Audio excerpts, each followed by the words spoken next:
Men's rights activists routinely get told by feminists to shut up based on the claim that feminists are already working on men's issues. Feminists blame men's issues on their pet conspiracy theory, otherwise known as patriarchy.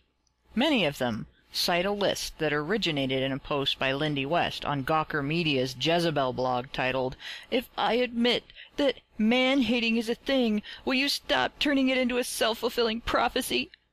Well, that sounds like a promising source to explain what feminism is doing to benefit men, doesn't it? One issue on Lindy's list is child custody. Feminists blame patriarchy, citing the belief that women are better caregivers. There's only one problem with that claim.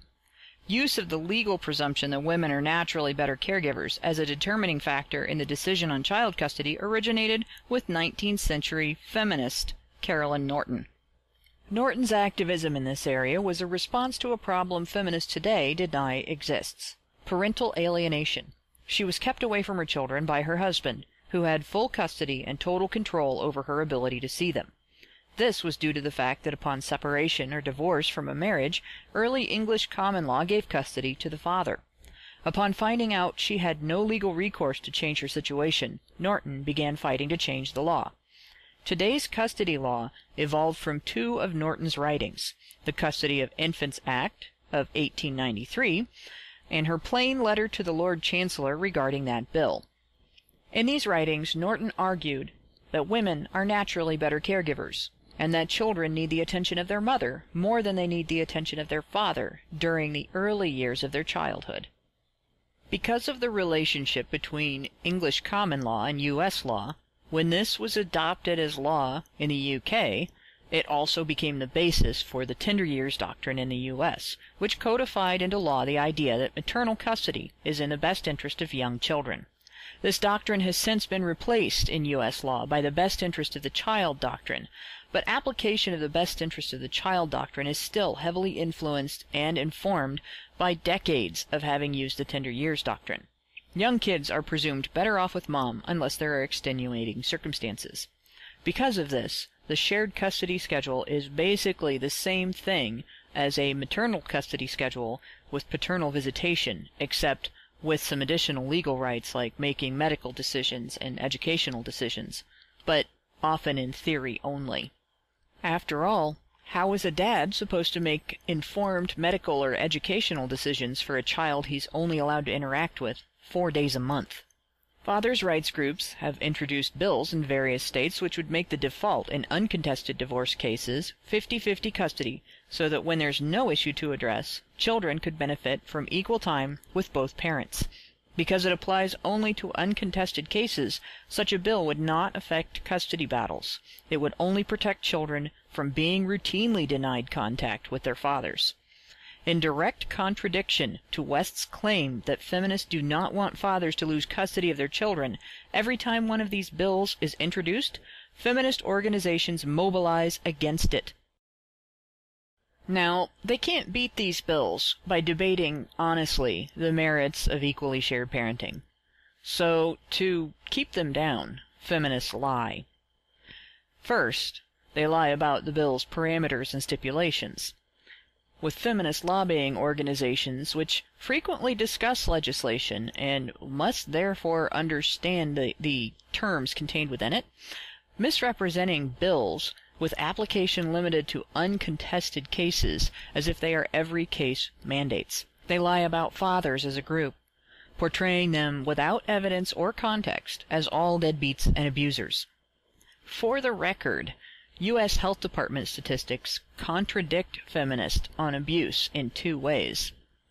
They show that the majority of perpetrators in child maltreatment cases have consistently been women.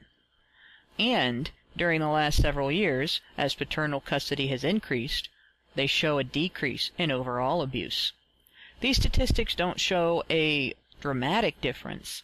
They aren't presented here as an indictment of women, but they do directly contradict the assumption that child abuse is a male behavior and the automatic treatment of fathers as a danger to their children. They contradict the feminist narrative on paternal custody. Available information also contradicts feminist deadbeat claim. Historically, even when fathers had custody, divorced mothers were not held financially responsible. Feminists' attitude is predicated on presuming it right to consider fathers more financially liable for their children than mothers. In other words, they're relying on a traditional gender role, holding fathers to the household provider role. Child support in English common law didn't even originate in response to divorce, but instead with England's poor laws going back to the 14th century. It was a means of recouping the state's expense for supporting unwed mothers and their children, a means for protecting the state from financial drain, not of protecting children from poverty. It only became part of divorce due to the flip to maternal custody, so it has always been a benefit reserved for women in the state, not a product of concern or consideration for the child. It was only during the latter half of the 20th century that applying child support law to mothers became anywhere near standard, and census data shows that even this is done unevenly. Obligation is assigned to a lower percentage of non-custodial mothers than non-custodial fathers. It's also a lower amount on average when it's assigned to mothers. And yet, on average, fathers who are owed child support receive a smaller percentage of what is owed to them than do mothers who are owed child support. This, despite the fact that imputed income, that is, income higher than the father actually brings in, is often used by caseworkers and judges to artificially inflate non-custodial fathers' child support obligations. Custodial fathers are also more likely to keep jobs or maintain other independent sources of income than custodial mothers, despite having the same conditions that mothers cite as reasons why they can't. This is likely due in large part to the fact that it has always been expected of them. So, non-custodial fathers are paying a higher percentage of an assigned debt that represents a higher percentage of their income than that owed or paid by mothers in the same situation, while custodial mothers are relying on support from an ex-spouse for a higher percentage of their income than fathers are relying on in that same situation. In short, statistically, mothers are much better at being deadbeats than fathers are.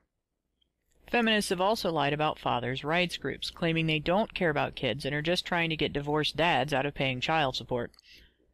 Once again, the evidence contradicts this lie.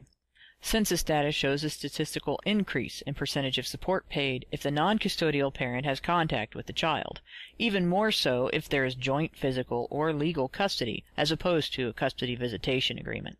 If groups like the National Organization for Women really cared about financial benefits to the child, they wouldn't be opposing an increase in paternal custody.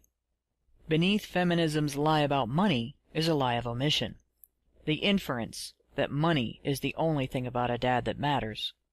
Research gathered from independent sources and compiled and evaluated by the Father Involvement Initiative shows numerous ways in which children benefit from involvement with their fathers. During the tender years, for instance, when the court considers them unimportant, a father's involvement leads to better ability to handle strange or stressful situations, better problem-solving ability, and better ability to relate to others. Kids with involved fathers perform better academically, show more involvement with their academic community, and have fewer discipline issues. They also have fewer social issues and are more likely to resolve them without seeking a teacher's assistance.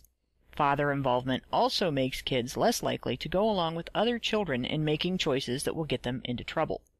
As they get older, kids with involved fathers have better school attendance and are more likely to graduate.